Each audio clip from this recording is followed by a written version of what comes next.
We have made progress. Inventive genius has brought us a long way from the toil and labor of the frontier home, far from the drudgery with tools that were mere extensions of a man's arms, and from the labors of the blacksmith, whose arms were like iron bands, but whose back ached with the endless drudgery of his daily task. Following the December 7, 1941 surprise attack on Pearl Harbor, which finally drew the United States into the Second World War, the attack's architect, Imperial Japanese Navy Admiral Isoroku Yamamoto, infamously lamented that, "I fear all we have done is to awaken a sleeping giant and fill him with a terrible resolve." While in reality, Yamamoto likely never said this, the sentiment proves shockingly prophetic, for almost overnight the outraged nation shifted its entire economy towards a singular goal: crush the Axis powers. Factories which had once produced household goods like sewing machines, typewriters, and automobiles were converted over to churning out rifles, helmets, tanks, jeeps, aircraft, and other vital war weapons by the hundreds of thousands, while a huge force of non-combatant civilians, including a record number of women, were hired to staff them. The result was a nigh-unstoppable arsenal of democracy that ultimately swamped the wartime economies of Germany, Italy, and Japan and guaranteed Allied victory. But one American wartime factory stood out among the rest: Air Force Plant 31 in Ypsilanti, Township, Michigan, better known as Willow Run. At peak capacity in April of 1944, a complete B-24 Liberator heavy bomber was rolling out of this facility's doors every single hour, a staggering feat of industrial production that has yet to be matched. This is the story of the greatest factory ever built. Throughout the Second World War, the American aviation industry produced many enduring classics of aircraft design, from fast and agile fighters like the North American P-51 Mustang, Lockheed P-38 Lightning, and Vought F-4U Corsair that helped keep battlefield skies clear of enemy aircraft, to slower but dependable bombers like the Boeing B-17 Flying Fortress and the B-29 Super Fortress that pounded Axis cities to rubble. But of the most important American aircraft of the war, one is very often overlooked: the consolidated B-24 Liberator, a boxy, high-wing, twin-tailed heavy bomber flown by a crew of 11. The Liberator was designed by the Consolidated Aircraft Corporation of San Diego, California, and first flew on December 29, 1939. While not as high-flying or technologically advanced as the B-29 or robust as the B-17, indeed, so infamous was the aircraft for breaking up on impact with water that crews were advised to bail out rather than attempting a ditching, the Liberator still had plenty else to recommend it. Powered by four 1,200 horsepower or 890 kilowatt Pratt & Whitney twin Wasp radials and sporting unique features like a high-lift Davis wing, low-drag rolling bomb doors, and retractable ventral ball turret, the B-24 could reach airspeeds of up to 478 kilometers per hour or 297 miles per hour and cover ranges up to 2,480 kilometers or 1,540 miles, carrying a bomb load of 3,600 kilograms or 8,000 pounds, all superior to the lighter and sleeker B-17. It was also an extremely versatile aircraft. Operated by over a dozen nations, including the United States, the British Empire, the Soviet Union, and China, the B-24 served in every theater of war from the North Atlantic to the South Pacific in a variety of roles, including strategic bombing, electronic warfare, VIP transport, most notably carrying British Prime Minister Winston Churchill, inserting secret agents behind enemy lines, and maritime patrol. Indeed, it was the long-range Liberator, along with large numbers of hastily converted escort aircraft carriers, which finally closed the infamous Black Gap, a large swath of the mid-Atlantic Ocean which, until May of 1943, lay beyond the range of land-based Allied aircraft and served as a deadly hunting ground for German U-boats. Several Liberators were even converted into explosive-packed remote-controlled drones as part of Operation Aphrodite, a top-secret effort to destroy German V-weapon sites and other hardened targets. But perhaps the Liberator's advantage lay in sheer numbers. To this day, the B-24 remains the most produced bomber, multi-engined aircraft, and American military aircraft in history, with American factories cranking out a staggering 18,000 aircraft between 1940 and 1945, numbers only exceeded by the Soviet Ilyushin Il-2 Sturmovik ground attack aircraft, of which more than 35,000 were manufactured. And of these 18,000 B-24s, 8,685, nearly one-third, were produced at a single factory, Air Force Plant 31, aka Willow Run. The area known as Willow Run, named after a small tributary of the Huron River, lies along the Wayne-Washtenaw County line near Belleville, Michigan. In 1931, American industrialist Henry Ford purchased several acres of picturesque pasture and woodland known as Quirk Farms to build a boys' farm commune dubbed Camp Willow Run. Ford, an avid social reformer and keen proponent of good, clean living, used the camp as a social experiment to reform troubled inner-city youth through country living and hard work. According to official Ford Motor Company documentation, the camp instructed its residents, mostly boys aged 17 to 19, in farm training, self-reliance, management, and salesmanship. The boys governed themselves, appointing a foreman and field foreman from their own ranks. They lived in tents with a mess hall and a chapel on site and sold their produce from a roadside stand built by Ford. Boys had time for recreation as well as work. Each camp had a baseball diamond, and the boys participated in a softball league. There was also volleyball and handball, movies were shown, and each camp also hosted harvest dances, inviting nearby high school students to join. By all accounts, Camp Willow Run was largely successful, unlike Henry Ford's previous attempt at social engineering, the infamous Fordlandia. On this one, obsessed with achieving complete vertical integration, that is, ownership and control of every stage of automobile production from raw material extraction to finished product, in 1928, Ford purchased 10,000 square kilometers, or 3,900 square miles of Brazilian rainforest and established a plantation dubbed Fordlandia to produce rubber for automobile tires. Unfortunately, this bold venture quickly fell apart, largely thanks to Ford's legendary stubbornness and eccentricity. For example, Ford and its local managers ignored local wisdom and ordered the rubber trees planted close together for maximal efficiency. Unfortunately, this made the trees highly vulnerable to spread of tree blight, insects, and other pests, which soon decimated the plantation. Ford also attempted to impose his puritanical ideals of good, clean American living upon his Brazilian employees, banning alcohol, tobacco, gambling, and prostitution, ordering them to work in the middle of a tropical day, and imposing American-style food and housing. This bred widespread discontent among the workers, who in protest established a small settlement called the Island of Innocents just outside plantation limits, packed with bars, nightclubs, and brothels. By 1934, Ford was forced to sell the land back to the Brazilian government at a loss of some $20 million, nearly $350 million in today's money, his jungle utopia having produced not a drop of usable rubber, but the complete insane story of Fordlandia is a subject for a future video. Getting back to our main story, in the autumn of 1940, Camp Willow Run was finally closed, the land having been commandeered for a more dramatic purpose. While the United States did not officially declare war on the Axis powers until December of 1941, preparations for war had been underway for many years.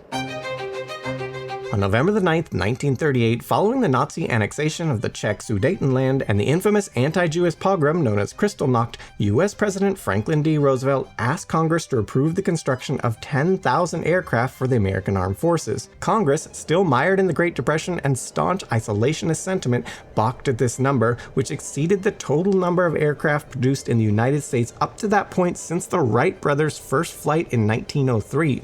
Indeed, at the time, the U.S. Army Air Corps fielded fewer than 3,000 warplanes, most of them woefully obsolete.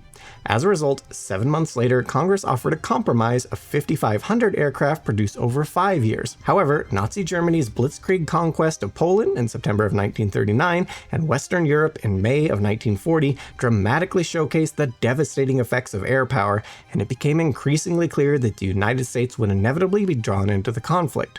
For the moment, however, Roosevelt skirted his nation's neutrality by supplying Britain, the Soviet Union, and other nations with millions of dollars of war material through various schemes, including Lend-Lease, cash and carry, and destroyers for bases. And in order to supply the vast number of aircraft that would be needed by America and her allies in the coming war, in May of 1940, President Roosevelt returned to Congress and quintupled his 1938 request to a whopping 50,000 aircraft produced in only 12 months. Over in Germany, Luftwaffe Chief Hermann Göring dismissed this request as pure propaganda, claiming that no nation on Earth could produce 50,000 aircraft in a year.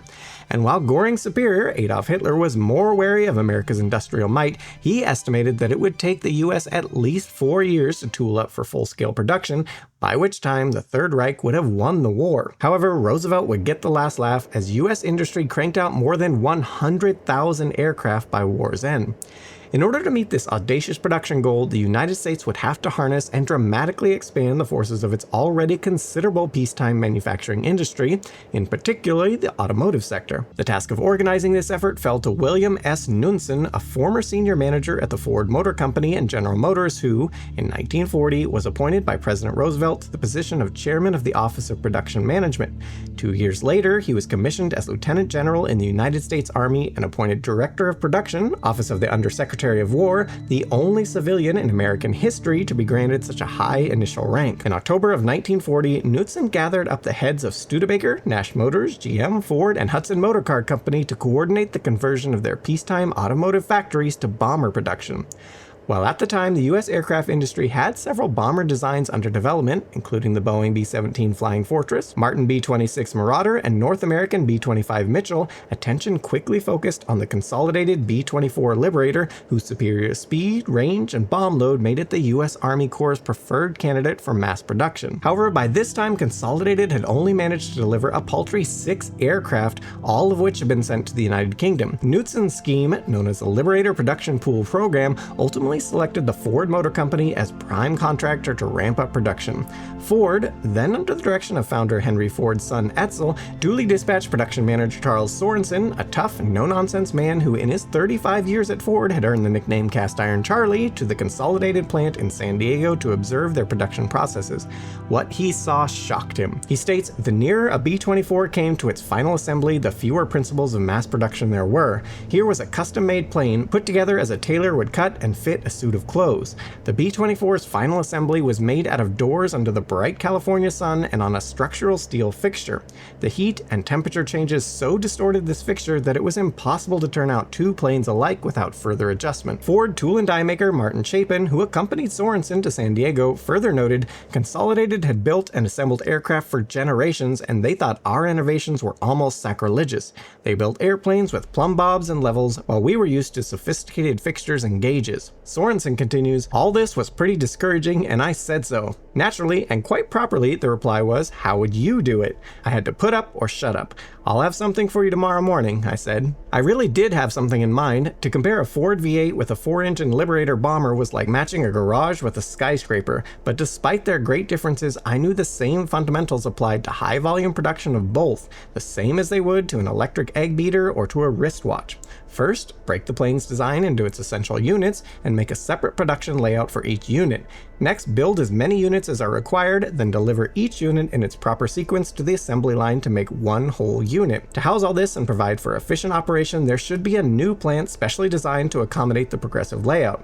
I saw no impossibility in such an idea, even though mass production of anything approaching the size and complexity of a B-24 never had been attempted before. As soon as I returned to my room at the Coronado Hotel, I began figuring out how to adapt Ford's assembly methods to airplane construction and turn out one 4-engine bomber an hour. After a feverish night's work, Sorensen succeeded in sketching out the basic concept of what would eventually become the Willow Run plant. Reuben H. Fleet, founder and president of Consolidated Aircraft, balked at Sorensen's plan, dismissing his goal of 1 bomber an hour as ridiculous. Dutch Kindleberger, president of North American Aviation, concurred, declaring, "You can't expect a blacksmith to make a watch overnight." Edsel Ford, however, trusted Sorensen's instincts and enthusiastically backed his factory plan, which he estimated would cost up to $100 million to build. Yet despite this eye-watering price tag, Henry Ford, who, while officially retired, still had considerable influence over the company's operation, refused to accept government financing, preferring to build the construction with company funds, sell the factory to the government, then lease it back for the duration of the war. He also pushed back against the War Production Board's preferred manufacturing scheme, whereby Ford would produce knockdown kits, or KDs, of finished parts which would be shipped to other companies' factories for assembly into finished aircraft.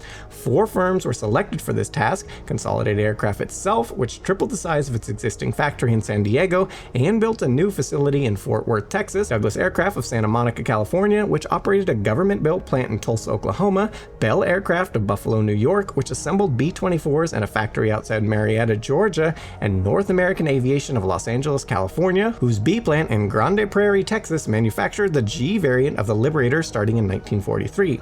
Recognizing the inherent logistical difficulties and damage risk of transporting parts and subassemblies such long distances, Ford pushed hard to have all stages of manufacture, from raw materials to finished aircraft, consolidated under one roof, a feat of vertical integration Ford had previously achieved in 1928 at its massive River Rouge automotive plant in Detroit. For the moment, however, the company was forced to go along with the government's distributed production scheme. To build Sorensen's mega factory, Edsel Ford chose the site of the Willow Run Boys Camp near Ypsilanti, Township, Michigan, which, being fully owned by the Ford Motor Company, avoided any potential land acquisition issues. The site also lay close to key rail lines and highways connecting the site to Detroit and Ann Arbor. In addition to the factory itself, Ford also built an adjacent 10 square kilometer or 3.7 square mile airfield from which finished B-24s could be flown directly to their bases. This facility boasted 6 runways, a control tower, a cafe, a hotel, and 3 aircraft hangars, the largest of which could house 20 B-24s at once. The Willow Run plant was designed by famed Detroit architect Albert Kahn, perhaps best known for his work on Ford's River Rouge plant. At the time of its completion in 1942, Willow Run was the largest single-roof manufacturing facility ever built, the massive L-shaped building being nearly a mile long and almost 1,300 feet across and enclosing a whopping 330,000 square meters or 3.5 million square feet of factory space, the equivalent of around 70 American football fields. This gargantuan footprint would only be exceeded 2 years later by the 489,000 square meter or 5.3 million square kilometer K-25 gaseous diffusion facility in Oak Ridge, Tennessee, built by the Manhattan Project to enrich uranium-235 for the first atomic bombs. B-24s were assembled in 2 parallel lines running down the longer wing of the building before being spun 90 degrees on massive turntables into the shorter dogleg wing for final assembly and finishing. Though legend holds that the notoriously penny-pinching Ford chose the unusual layout to prevent the factory from extending into Waynes County, where property taxes were higher, more likely this was done to avoid encroaching onto the adjacent Willow Run airfield. But Willow Run was far more than a mere assembly line. It was a miniature city, equipped with every amenity needed to keep bomber production humming along 24 hours a day, 7 days a week. Next to the main factory building, Ford built a massive warehouse to store more than 800 different types of raw materials, from aluminum sheet and bar stock to copper wire, rubber, plexiglass. At any one time, this facility held enough inventory to build nearly 1,000 aircraft. From the warehouse, these raw materials passed through a parts manufacturing facility where nearly 30,000 stamping presses and other machines transformed them into wing and fuselage panels, wing formers, stringers, rivets, and the rest of the 1,225,000 components needed to assemble a working B-24 Liberator. But a factory cannot operate without a workforce, and at its peak, Willow Run employed some 42,500 people in hundreds of roles ranging from administration and security to welding, riveting, and machine tool operation. As the war dragged on and more able-bodied fighting-age men were drafted into the armed forces, Ford was increasingly forced to diversify his workforce, which came to include considerable numbers of African Americans, older men, and most famously, women. While the ever-stubborn Henry Ford was initially opposed to the idea, Willow Run eventually employed more than 15,000 women, some 35% of its total workforce, all of whom were paid equally to their male counterparts. Also among the employees of Willow Run were 8 little people whose pre-war employment had been largely limited to circus sideshows, movie extras, and the like. Hired to work inside fuel tanks, wing sections, and other tight spaces their full-size colleagues could not reach, these laborers played a vital role in maintaining Willow Run's breakneck output. But while hours were long and often grueling, the pay more than made up for these hardships. As one worker later wrote, "At Miller's Dairy Store, I had been working for 35 cents per hour. When I drew my first pay at Willow Run, I nearly fainted. We were working 9 hours per day and all day Saturday, so that my pay at $1.10 per hour was really staggering." Housing this vast workforce proved a major logistical challenge as well. As construction of the factory neared completion and workers from across the nation descended upon Michigan in search for jobs, every house, apartment, and spare room within 160 kilometers or 100 miles of Willow Run was quickly snapped up, with many landlords earning double or triple rent from multiple tenants who hot-bunked a single room, with one sleeping while the others worked. Unfortunately, with gasoline and tires tightly rationed due to the war effort, workers in outlying communities quickly became unable to afford the daily commute, leading more than 3,000 to quit in the first month of operation alone. In response to this housing crisis, the Federal Public Housing Administration constructed Willow Run Lodge and Willow Run Village, temporary housing complexes covering some 11 square kilometers or 4 square miles. The former, which opened in February of 1943, was a complex of 15 dormitory buildings for unmarried employees and capable of housing up to 3,000 residents, while the latter, the Willow Run Village, completed in December, was intended for married couples and included enough 1, 2, or 3 bedroom apartments to house 2,500 families. As production capacity capacity at Willow Run steadily increased, additional housing was constructed to accommodate the influx of additional workers, including the West Court and West Lodge. By the end of 1943, the complex had expanded to house nearly 15,000 people. Because the past was the worst, it was deemed that black workers needed to be segregated in their own housing section after proposals to racially integrate Willow Run Lodge and Village were rejected by the Detroit Housing Commission and National Housing Agency. Thus, they built a separate 80-unit dormitory complex known as Park Ridge Homes. Being temporary structures erected in haste, conditions in all of these housing facilities were often crude, with occupants having to make do with simple coal-burning stoves for heating in winter and ice boxes for refrigeration in the summer. Nonetheless, the residents of Willow Run Village, Willow Run Lodge, and Park Ridge Homes were the lucky ones, for thousands of other workers were forced to live in converted gas stations, crude shacks, and even tents. Transportation was also a major challenge, as Willow Run lay some 56 kilometers or 35 miles west of Detroit with no existing streetcar or highway connections. Workers without access to automobiles relied on a fleet of 35 public and 130 private bus lines to carry them to and from the factory. In September 1942, transportation difficulties were greatly alleviated by the completion of the Willow Run and Detroit Industrial Expressways, which in the post-war period evolved into the present-day Interstate 94. Once hired, these workers needed to be trained for their often highly specialized roles on the assembly line. Ford thus built the Aircraft Apprentice School on site, where a team of instructors taught more than 50 courses in subjects like welding, riveting, hydraulics, engine mechanics, and electronics. Over the course of the war, more than 50,000 workers graduated from the Willow Run School. To keep workers fed, 24 lunchrooms were located throughout the complex, with Willow Run's kitchens baking nearly 10,000 bread rolls every single day. Workers could also purchase meals from lunch wagons that drove regularly around the facility, and in case of illness and injury, Willow Run operated an on-site hospital staffed by 8 doctors, 40 nurses, and 1 dentist, in all handling some 2 million medical cases over the course of the war. In February of 1941, Ford secured a $3.5 million contract from the Army Air Force to build B-24s. Construction on the Willow Run plant began in April of that year and proceeded at a breakneck pace, the gargantuan project swallowing up over 38 tons of structural steel, 5 million bricks, and $200 million of Ford capital. But it was just the beginning. In May, the War Production Board finally acceded to Ford's demands to build complete aircraft on site, and the scale of the factory was expanded accordingly. In an incredible feat of wartime logistics only to be topped by the factory's output itself, Willow Run began manufacturing its first B-24 components that September, while walls, ceilings, and other parts of the structure were still being installed. The plant was officially dedicated on October the 22nd in a ceremony attended by famous aviator and U.S. Army Air Force Major Jimmy Doolittle. Unfortunately, the sprawling facility soon ran into major issues. Initially lacking formal blueprints and other technical data, Ford was forced to reverse engineer much of its production tooling based on sketches, templates, and sample parts supplied by Consolidated Aircraft. Towards this end, Charles Cast Iron Charlie Sorensen had 2 complete Liberators flown to Michigan and fully disassembled down to their smallest parts. Using these, a team of 200 engineers and draftsmen, then working shifts round the clock, managed to produce 30,000 pages of blueprints which, if laid end to end, would have stretched over 8 kilometers or 5 miles. Unfortunately, by the time these blueprints were completed, a full 1/3 were already obsolete thanks to constant design changes demanded by Consolidated and the Army Air Forces. Ford's mass production methods, adapted directly from techniques pioneered by the company for manufacturing automobiles, depended on having a fixed design for the final product. These constant changes thus threw the company's careful laid plans into chaos. As a result, the first Ford-built B-24 did not roll off the Willow Run production line until September of 1942, while only 55 more aircraft were produced over the next 3 months, a far cry from the bomber-an-hour rate Charles Sorensen and Edsel Ford had promised. There were other problems as well. Henry Ford's infamously staunch anti-union stance resulted in several disruptive labor strikes, while the aforementioned problems with housing, transportation, and military conscription further depleted the workforce. Even worse, Ford's rapid production methods resulted in an inferior product that could not withstand the rigors of aerial combat.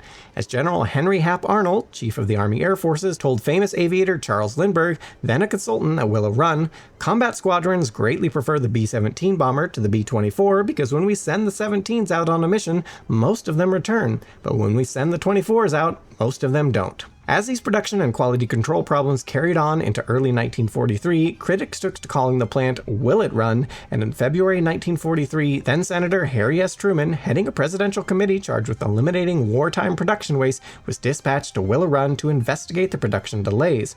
But while Truman was initially out for blood, after touring the factory and speaking with Edsel Ford, he concluded that Willow Run compares favorably with any other airplane plant in the country as far as actual production work is concerned, and I have seen them all. Truman's report concluded that the majority of delays were being caused by the Army and Consolidated Aircraft's incessant meddling and design changes. However, it did criticize Ford's stubborn insistence on modeling Willow Run so closely on an automobile assembly line in spite of numerous objections by experienced aircraft manufacturers. For example, dies originally designed for stamping steel automobile parts scratched the softer aluminum alloys used in the Liberator, requiring thousands to be replaced at a cost of millions of dollars and many months of delays. As a result of this scathing report, Ford, faced with the very real threat of being nationalized by the US government, was forced to change its production methods, outsourcing component and subassembly manufacturing to over 1,000 Ford-owned factories and subcontractors and retooling Willow Run towards final aircraft assembly. They also greatly simplified the Liberator's design to facilitate high-volume production. For example, Ford's engineers reduced the front landing gear pivot, originally composed of 6 steel parts joined by nearly 100 welds, to just 3 large castings. With these changes in place, Willow Run finally turned a corner and output steadily increased, with Ford turning out 70 aircraft in February, 96 in March, and 146 in April. On November 3rd, 1943, Willow Run celebrated the completion of its 1,000th B-24. From here, production figures continued to skyrocket, the factory operating 24 hours a day, 7 days a week in 2 9-hour shifts, the remaining 6 hours being used to reset tools and restock materials. By the time Willow Run reached peak production capacity in April of 1944, the factory succeeded in producing 453 airplanes in 468 working hours, the equivalent of 1 bomber rolling off the line every 63 minutes. Indeed, in 1944, Willow Run alone exceeded the aircraft manufacturing capacity of the entire nation of Japan. Ford's continuous refinements to the aircraft's design and manufacturing process also dramatically slashed the unit cost of the B-24 from $238,000 in 1942 to only $137,000 by 1944. By this time, an internal power struggle had led to Charles Sorensen being replaced as Willow Run manager by Meade L. Bricker, but in the end, Cast Iron Charlie got the last laugh, for in only 2 years his dream of producing 1 bomber every hour, once dismissed as insane, had become a practical reality. However, just as the program was approaching an unheard of production rate of 1 bomber every 45 minutes, in June of 1944 the US government dramatically slashed its orders for B-24s to only 200 aircraft a month. Combat losses had been lower than anticipated, causing hundreds of surplus Liberators to start piling up. Furthermore, with the war in Europe winding down and focus shifting to the Pacific, where the ultra-long-range Boeing B-29 Superfortress reigned supreme, far fewer Liberators were needed. Production was thus scaled back to only the San Diego and Willow Run plants, the 3 others being turned over to other tasks. At the same time, the Army Air Forces requested a lightened version of the B-24J, whose weight had been steadily increasing via the addition of guns, armor, and other equipment, with no corresponding increase in engine power. But manufacturing and assembly were only half the story of Willow Run. Once off the production line, the aircraft had to be thoroughly inspected, filled with fuel, oil, and other vital consumables, test flown, and finally ferried to their respective operational bases. These tasks were the responsibility of the 1st Concentration Command, or CC, whose 1,300 personnel were stationed at the adjacent Willow Run airfield. Throughout the war, a significant amount of ferry flying was performed by an organization known as the Women's Air Force Service Pilots, or WASPs, founded in 1939 by record-breaking aviatrix Jacqueline Cochran. Later, the first woman to break the sound barrier, and at its peak comprising 1,074 female pilots. Furthermore, given the wide variety of missions the B-24 was expected to perform, aircraft often had to be modified through the fitting or removal of equipment such as armament, armor, long-range fuel tanks, radar, etc., prior to delivery to their intended squadrons. This task was performed by the Air Technical Service Command, later the Air Material Command, or Air Force Logistics Command. In May of 1945, Ford converted its production line to manufacture the B-24N, known in Navy service as the PB-4Y2 Privateer, a single-tail version of of the Liberator optimized for long-range maritime patrol. However, on May 8th, Nazi Germany officially surrendered, bringing the war in Europe to a close, and with it, all remaining demand for the B-24. Ford's contract was terminated on May the 31st, with the last B-24 rolling off the Willow Run assembly line on October the 31st. By the time Willow Run closed its doors, the plant's workforce numbered only 7,400 employees. While some of this reduction was due to automation and manufacturing efficiencies introduced throughout the war, throughout its existence, Willow Run had always been chronically understaffed. Though designed for a maximum complement of 100,000 employees, at its peak, the factory only employed a little less than half that number. Ironically, a major cause of this labor shortage was the plant's famously high pay, which, along with the ample opportunities for overtime created by the labor shortage itself, allowed workers to save off a large amount of money in a short amount of time. As a result, many workers only stayed at Willow Run for a few months before quitting and returning home, often using their newly earned savings to start small businesses. Upon the plant's closure in June of 1945, Ford reduced the staff to a skeleton crew of only 100, tasked with cataloging remaining inventory and archiving production records. While it was rumored that Ford planned to convert Willow Run to produce tractors and other agricultural equipment, the end of the war and the need to ship vast quantities of food overseas made such a venture redundant. Indeed, Ford had already decided to divest itself of its wartime behemoth, selling the factory and the land it stood on to the Reconstruction Finance Corporation Defense Plant Corporation in July of 1944. In 1946, this entity sold the factory to the Kaiser Frazer Corporation, an automobile startup founded by industrialist Henry Kaiser, most famous for his work on another icon of American wartime industry, the Liberty ship mass-produced cargo freighter, and automobile executive Joseph Frazer. After spending $15 million to convert the plant, Kaiser Frazer produced some 739,000 civilian Willys overland Jeeps and Henry J sedans over the next 7 years. Following the outbreak of the Korean War in 1950, Kaiser Frazer also arranged to produce Fairchild's C-119 flying boxcar and C-123 provider cargo aircraft under license for the United States Air Force. However, after only 88 C-119s had been produced, a Senate investigation determined the unit cost to be unacceptably high, and the Air Force canceled its contract. Kaiser Frazer folded shortly thereafter, and in 1956, Willow Run was bought by General Motors and used to house its Detroit transmission division, the original plant having recently burned down. GM's Chevrolet division also manufactured Corvair and Nova automobile cars at Willow Run from 1959 to 1969, while during the Vietnam War, Willow Run transmission was contracted by the U.S. military to produce M16A1 assault rifles and M39A1 20mm automatic aircraft cannons. Meanwhile, Willow Run Airfield, from which finished B-24 Liberators were flown to their home bases, became a civilian airport now operated by the Wayne County Airport Authority. While Willow Run Airport initially served all commercial flights, in the late 1950s passenger service moved to the nearby Detroit Metropolitan Airport. Since then, Willow Run has mainly served cargo, general aviation, and charter aircraft. However, in 1946, former U.S. Army Air Force member Warren Avis founded Avis Airlines Rent-A-Car Systems, the first airport-based car rental service at Willow Run. That same year, several of the airfield's hangars were sold to the University of Michigan, which developed them into the Michigan Aeronautical Center, or MARC, later Willow Run Laboratories. The facility produced a number of important innovations, including the first Ruby laser and Maser, before closing down in 1972 and moving to Ann Arbor. Transmission production at Willow Run continued until 2010, when General Motors filed for Chapter 11 bankruptcy. Control of the complex subsequently passed to the Revitalizing Auto Communities Environmental Response, or RACER Trust, an organization tasked with disposing of or repurposing former GM assets. While several firms expressed interest in leasing or purchasing the site, nothing came of these proposals, and in 2014, the majority of the once mighty factory was demolished. However, the Yankee Air Museum, which had occupied the site since 1992, raised over $4 million to preserve a 1,250 square meter or 144,900 square foot section of the plant to serve as its permanent home.